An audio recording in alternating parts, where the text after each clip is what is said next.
everyone, Nikolai here again.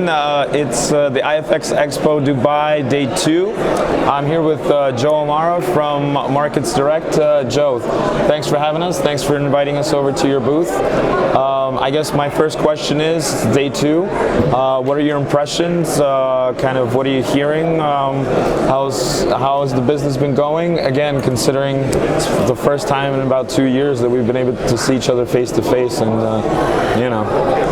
yeah, it's been a strange environment. I think it's been a tremendously beneficial show.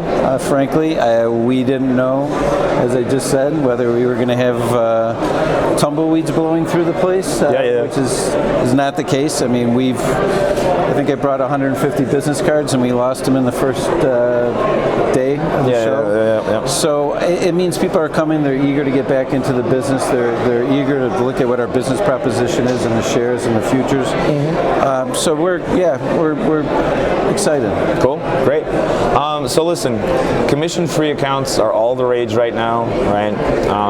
We know that a lot of companies offer them, but are they really an opportunity for brokers, or is this just kind of brokers trying to sort of satisfy the masses in a sense? I think, first of all, it's a tremendously fast-growing part of the business. I mean, we know brokers in the States that are commission-free, trading-based, facing people on a white label basis, and they're seeing upwards of 1 million accounts opening a month. So it's a tremendous way to attract new business. Whether it's inherently profitable or not, that's a debatable question. Sure. On the firm side. Yeah. It is. People keep saying democratization. Of assets. It does give people ability to trade stocks they couldn't afford in totality. Yeah.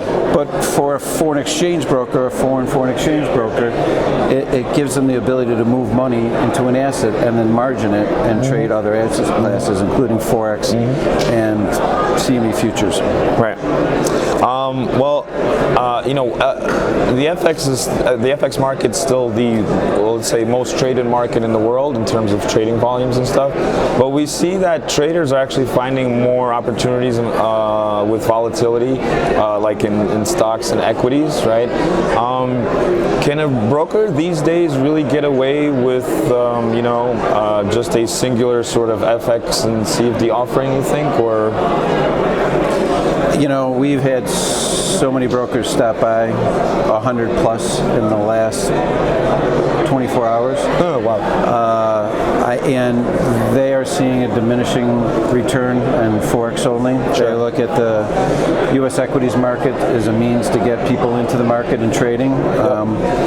The likes of Revolut and some of these companies in Europe that are growing so fast with their fractional share basis, it could do the same thing for the Forex world.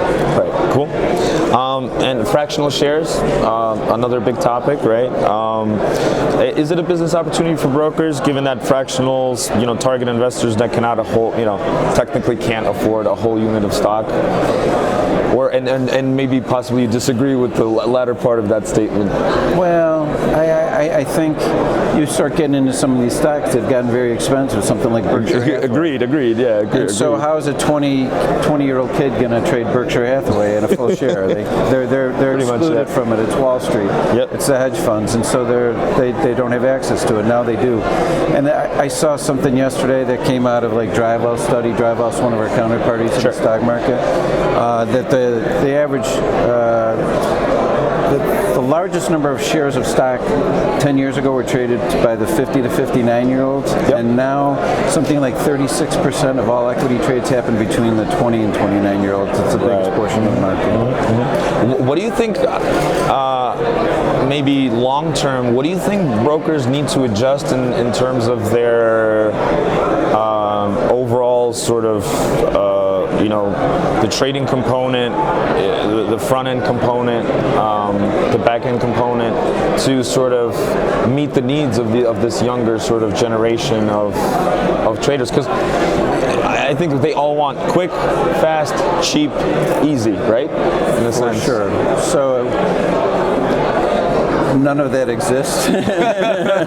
Well, maybe in singular terms, here and there, but not collectively. I mean, honestly, for the order routing capacity, the bandwidth capacity, when somebody's used to trading 30 currency pairs and all of a sudden you have 4,300 stock symbols that you've got to support from a bandwidth perspective, it took us 4.5, 5 years to build it. And the back office, add that to the capabilities and cross-margining. It's not an easy build. I mean, honestly, we solve for it, and I really don't know any other companies out there doing it. Cool. Can we talk a little about CFDs? CFDs sort of look to be sort of really going out of favor with a lot of international regulators, right? Do you think that trend will continue? Yeah. I mean, the pressure's coming from the United States. The U.S. IRS is starting to collectively go after brokers who are offering single stock CFDs. Really? Yeah. We know some people that are embroiled in it right now. So if you're not a QI, you don't know how to do the corporate actions, the stock splits and dividend payments, and how to tax it. There's 140 different tax treaties that the U.S. has with different jurisdictions. It's a pretty complex matter, but they're not happy that people are copying U.S. exchange traded products and not paying their U.S. tax on it, essentially. And do you think that CFDs, again, looking at the volatility in stocks, right? Looking at the rising popularity of crypto, even though you probably saw what happened on the crypto markets yesterday. I did. Right? Do you think that CFDs are essentially going to sort of not disappear, but sort of kind of go away to sort of, far away jurisdictions, sort of, in a sense? Because, I mean, we've seen it with the UK, right? We've seen it with Australia just recently in March, right? Who knows if CISEC's going to be next, or other jurisdictions, and then kind of, what are you left with, in a sense, I would think the single stock CFDs have a big hurdle. I think the U.S. government / through the use of the IRS is putting tremendous regulatory pressure on the marketplace.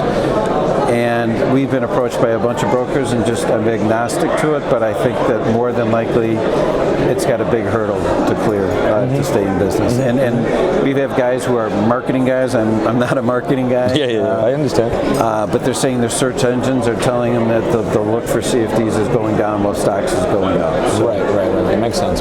And obviously that's essentially to the benefit of companies like Robinhood and everyone else, essentially, who is marketing to this younger generation of traders, investors, and things like that, and kind of, I think, sort of maybe perpetuating their growth even more, in a sense, right?